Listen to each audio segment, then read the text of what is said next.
สบายดีเนาะมื้อนี้เฮาสิมารีวิวให้ลูกค้าเบิ่งเนาะสำหรับลูกค้าหลายคน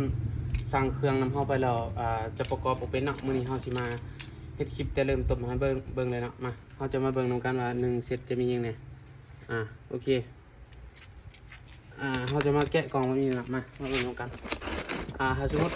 มาเบิ่งนำกันที่เฮาฝากให้ลูกค้าไป1เซตจะเป็นประมาณนี้เนาะฝากมันกล่องแบบนี้ไปเลยสำหรับห้องน้ำบริอุดตันเนาะ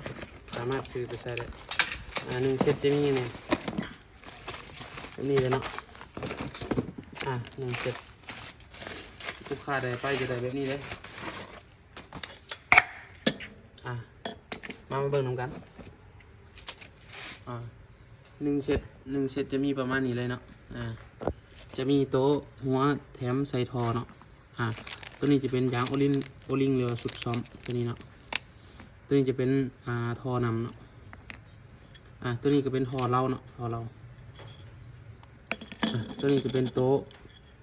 ของปืนเนาะถ่ายนี่จะเป็นสูบ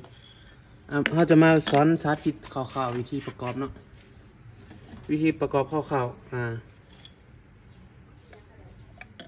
มาเบิ่งเวลาเอาไปเนาะมันจะมีแบบนี้เลยเนาะแล้วเขาประกอบเขาจะเบิ่งบูทยางตัวนี้เนาะบูทยางตัวนี้สำคัญเนาะมันจะอัดลมไปเนาะเขาจะเอาบูทยางตัวนี้ใส่ก่อนแบบนี้ใส่อัดแบบนี้เนาะบูทยางเขาต้องเบิ่งเนาะเบิ่งว่าบูทยางนี่ถือบ่ถ้าใส่ถือทางแม่นตัวแหลมเนาะมันจะมีเป็นแบบนี้เนาะเอาตัวแหลมนี่ใส่ออกมาข้างหน้าเนาะนี่เป็นแบบนี้เลยแล้วก็หันใส่แบบนี้ก็ได้เลยเนาะ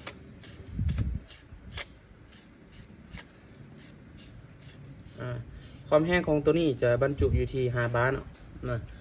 บรรจุความแห้งได้5 บาร์ MPA เนาะบรรจุได้5 MPA สำหรับทอนี้จะเป็นทอ8 มิลเนาะ8 มิลเนาะสามารถยิงลูก8 มิลได้ประกอบแล้วเราก็มาลองสูบเบิ่งเนาะเรามาลองสูบเบิ่ง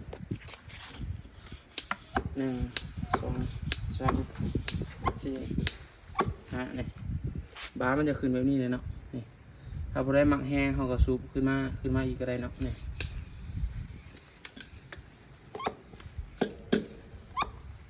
แบบนี้เราจะมาฟังเสียงพ่อข่าวๆทำกันเนาะฟังเสียงข่าวๆอันนี้เป็นความแห้งเนาะ